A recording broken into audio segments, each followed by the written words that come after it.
What's going on, everybody? Welcome back to the Uncaged podcast. If you don't know, this channel is all about the journey to the top 1%. And how do we get there?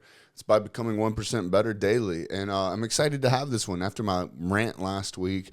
And another good reason why I love recording these like in real time is I get to share some of these wins like as they're happening. And for me, that just shows proof of concept of what surrounding yourself with men that are willing to tell you what you need to hear, not what you want to hear, but then also surrounding yourself with men that actually take action. So last week, we discussed the cheat code to life, right? Which is doing the work. And I told a story about a gentleman that came to me, asked me some questions. I gave him some direction, some tools, some assets, some things that he could leverage.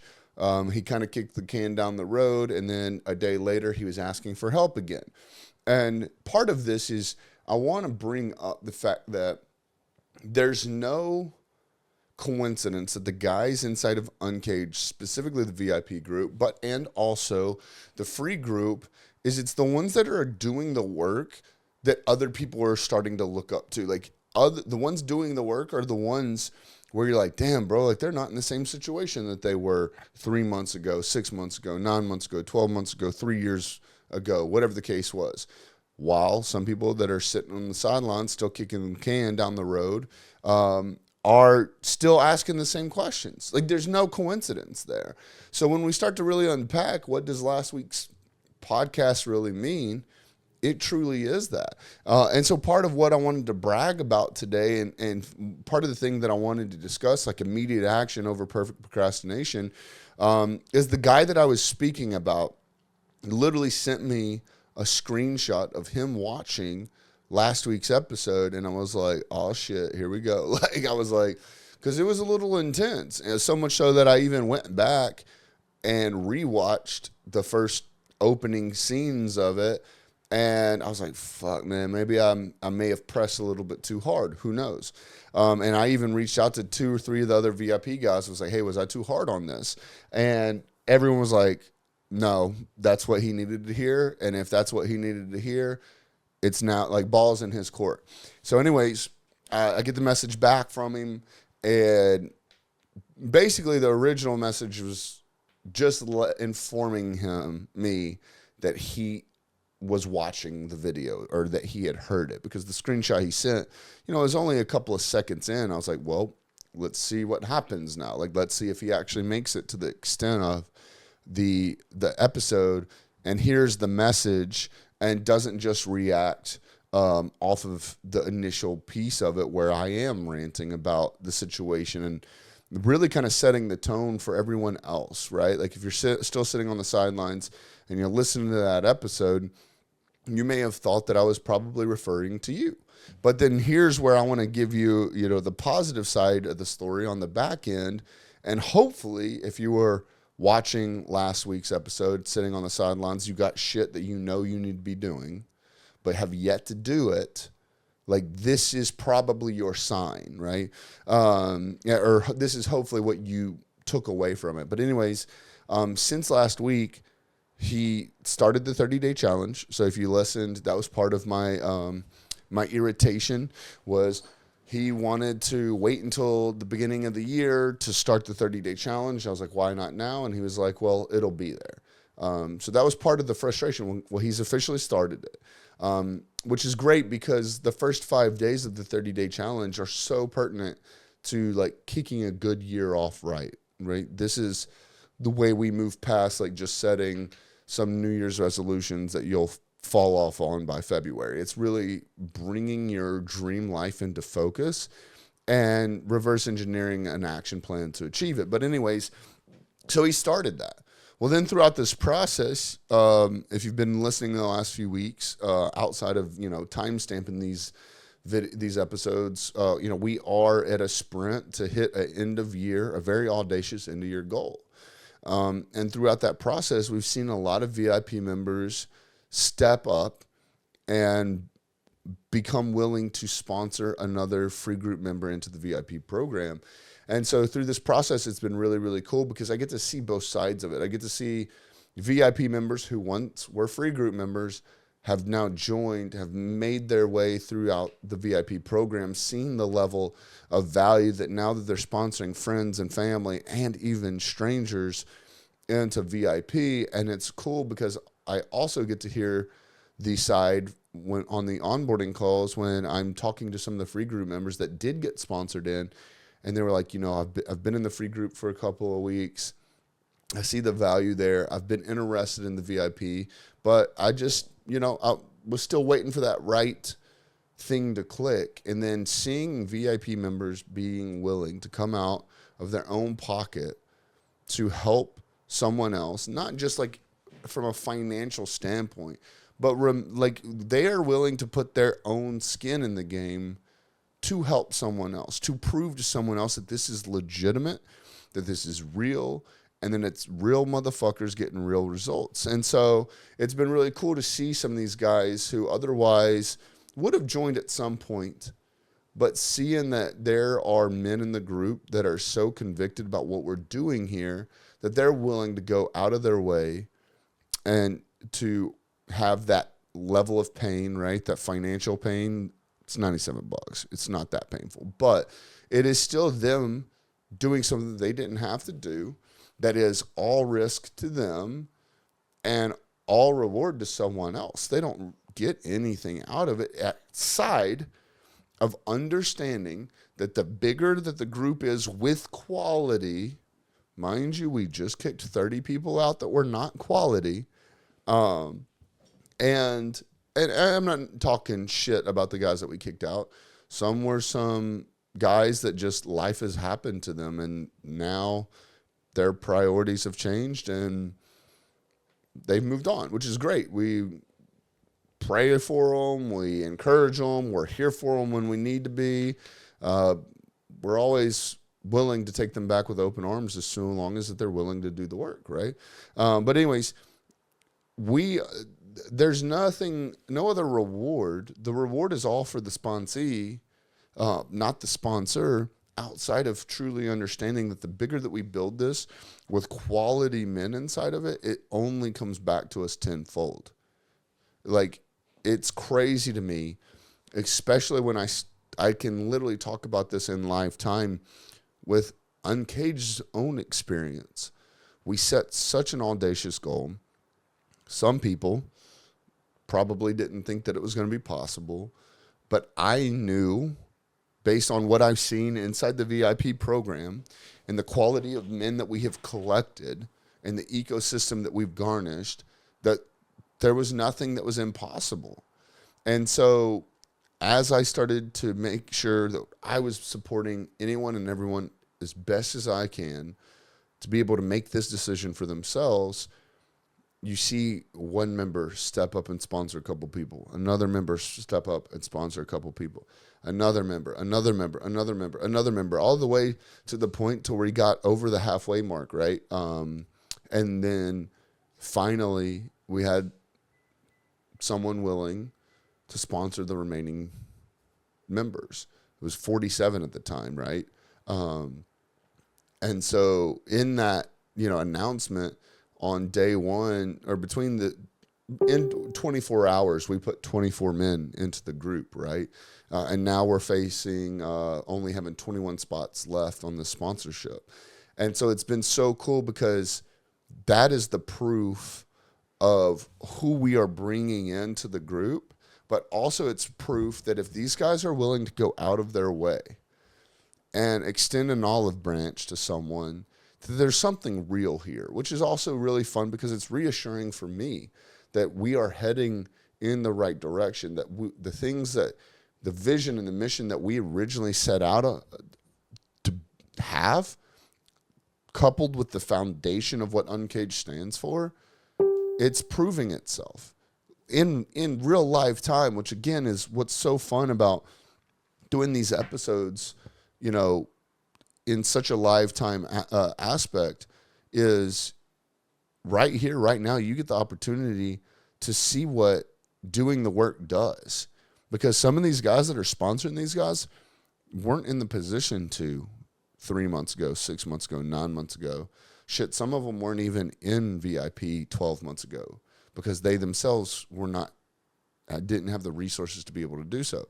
But here they are, not only doing the work for themselves and reaping the rewards personally, but they're also now able to pass the baton and help other men that used to be in their positions. But it all comes back to taking action. And, so that's one of the things that and I want to commend the guy that, I was ranting about last week, using that story to leverage an opportunity to help educate other people that might be in his same position.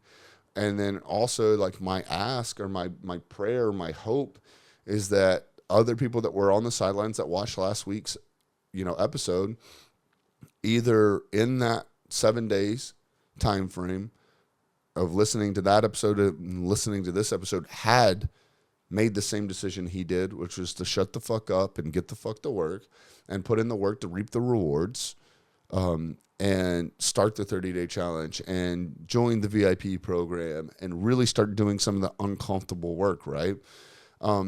Or if maybe you haven't made that decision yet, now you're watching it and you've seen in live time that it's these men out there that are willing to be told that they're doing something incorrectly, or being willing to hear that there's better ways of doing things, right? And be able to hear some of the uncomfortable truths, because at the end of the day, like I said, Uncaged, we tell you what you need to hear, not what you want to hear. We're not here to try and impress you. We're not here to try and earn your friendship. We're not here to try and beat around the bush. You have enough yes men in your life. You don't need us to do so. So we're going to give you the polarizing opposite, which is telling you exactly what you need to hear, no matter if it's going to hurt your feelings or not, because that episode last week was intense. And I can imagine being in that hot seat, how that might have irritated a nerve, sprinkled a little salt on a wound. But here's this 7-day opportunity that he has had, where he is now effectively, so long he sticks with it, changed the trajectory of his life. Like, came in not the best position, right? But he took immediate action. At first there was pushback, hence episode last. But as soon as he got over that, he then immediately took action. I give him all the respect for DMing me after that episode, because I'm sure that wasn't comfortable for him. And then what's even more uncomfortable is then, after listening to that episode, doing the fucking work that we talked about, taking that immediate action instead of waiting for that perfect time. One of my friends once said that procrastination is a form of depression. And I was like, holy shit, he's right. And that's when we started to realize that Uncaged has a t-shirt that says, anxiety treatment 101, do the fucking work, right? We've talked about it. We talk about it openly. But that's when I started paying attention that people are procrastinating because they're waiting for this perfect time. But them telling themselves that they're waiting for this perfect time is the excuse that their self is giving them to push the work off. Whereas the ones that take the immediate action, 9 times out of 10, or 99 times out of 100, or 999 times out of 1,000, however you want to look at this, it's a very small portion of the time, if any, that someone's taken immediate action and it's been the right choice from the start.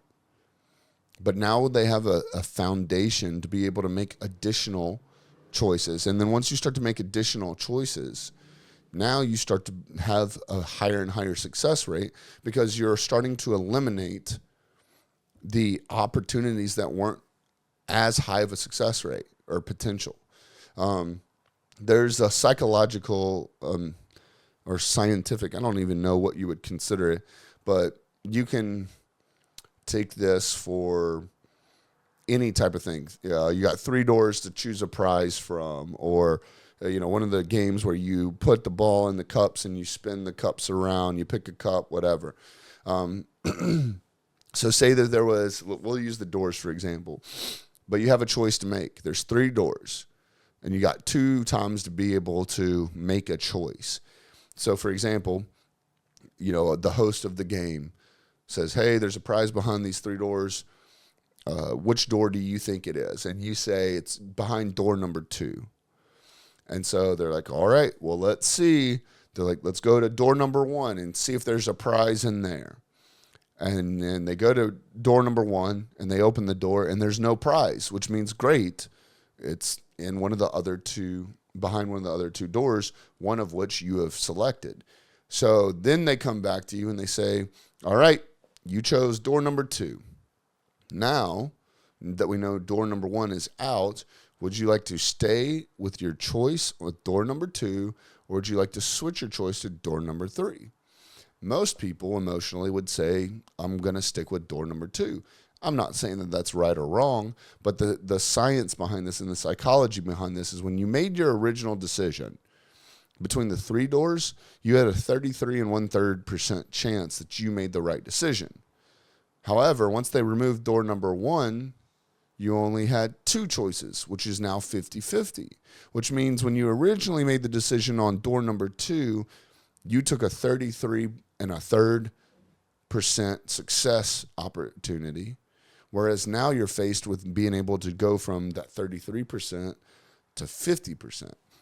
Now, again, I don't know if this exactly, apologize. I don't know if this exactly applies to what we're talking about here today, but you start to figure out what immediate action means, right? A lot of the guys in Uncaged, we joke about we're building the plane as we fly it.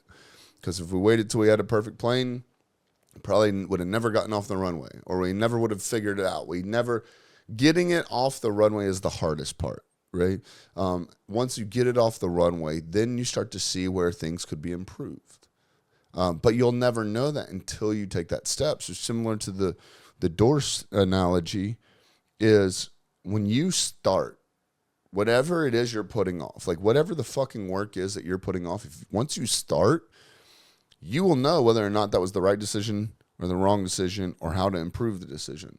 So now you're making a decision moving forward with more information than you had previously, right? So now you have a higher success rate. And then you try again. And then you go out there and maybe you fuck up again. Which, hey, newsflash, you will. Now you get to pivot again. But now you've made even more progress. So now you're making more of an educated decision. So now you have more of a higher success rate. So when you start to see these guys that try something and then they fail, and then they try again and then they fail, and they try again and they fail, but they keep that persistence, that bullheaded, bulldog, just attack at success, you start to see that every time that they fail is another door closing, which then means they get to reevaluate their decisions, and the decisions they're making are going to have a higher success rate. Like if you fail enough times, you will eventually win. And it's not because a blind squirrel catches a nut every once in a while. It's because that blind squirrel is doing the motherfucking work, canvassing the fucking area, knowing now where the nuts aren't. So where else do we have to go? What else do we have to do? But they're taking action. They're not waiting for the fucking nut to fall right in front of their face, which is where we see a lot of men being in a world like today. And that's what's been really fun with Uncaged is that. I can't thank the members enough, because Uncaged wouldn't exist without them. Uncaged wouldn't exist without men saying, hey, I could be better. Hey, there's something else out there for me to learn from. Hey, there's power in being around other guys that have either been through it, are going through it, or will going through it. So when you start to do this, in real time, you get to see Uncaged building the plane as we fly it, because not everything we've done has been a super successful. We've tried things, cool. We go back to the drawing board. Y'all weren't a part of this, but our pack leader call we had last Thursday, we took some things to vote. I'd been working on some things pretty fucking hard, planned everything out, structured it all, took it to the guys to get opinions, and it got destroyed. I mean, but that's incredible, because now I have a chance to come back and design a program that's even better. And we continue to build this process to make Uncaged just an incredible asset in men's lives all over the world. But that none of that is possible if we had not taken immediate action. If Uncaged hadn't been launched at the worst time of my fucking life, right? None of this would be here. We wouldn't be approaching the opportunity where we set such a lofty goal of adding 100 new members in 2 months and us actually being there. We're 21 guys away. As soon as this, episode drops, it'll be less than that because I've got work to do today and tomorrow to really follow up with some of the people that said that they were interested in. We've got 5 days until the end of the year to get 21 guys in. That doesn't sound so scary because I've got the rest of the group to lean on. We come together and we do the work, especially when it's here to help other members as well. And so it's just been really cool to be here and be on this side of it and watch it from a 30,000 foot view and see the lives being changed, seeing once lives change, then the full circle of life where they start pouring into others.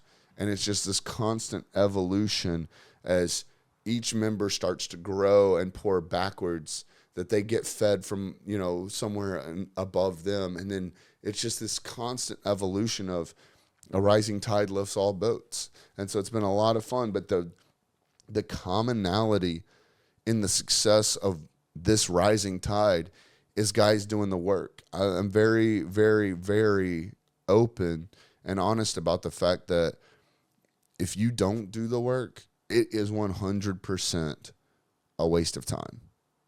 100% a waste of time. And so for you, whatever that is, whatever you need, Uncaged is here to be a resource, even if it's just the free group with no intentions of ever joining VIP. We genuinely are still here for you because we understand that there's a level of accountability that comes from us helping others. Like, it holds us accountable. I can't help you if I'm not helping myself. So knowing that I'm going out of my way to make myself as available as possible to help other men forces me to constantly be leveling up. So selfishly, I'm being selfless to help someone else, right? But that's because that's the circle of life with everything we're doing here. So whatever it is you need, whatever direction you need to be pointed, whatever information and education you're looking for, whatever inspiration and motivation you need, and whatever introductions or referrals that you might be looking for, reach out. Let's figure a way to make this a win for everyone. That's all we want. So we want to surround ourselves with winners, but the only way we can surround ourselves with winners is if we help other motherfuckers win. So, guys, I hope you enjoyed this. If you need anything, please reach out. That's what we're here for, and we'll see you soon.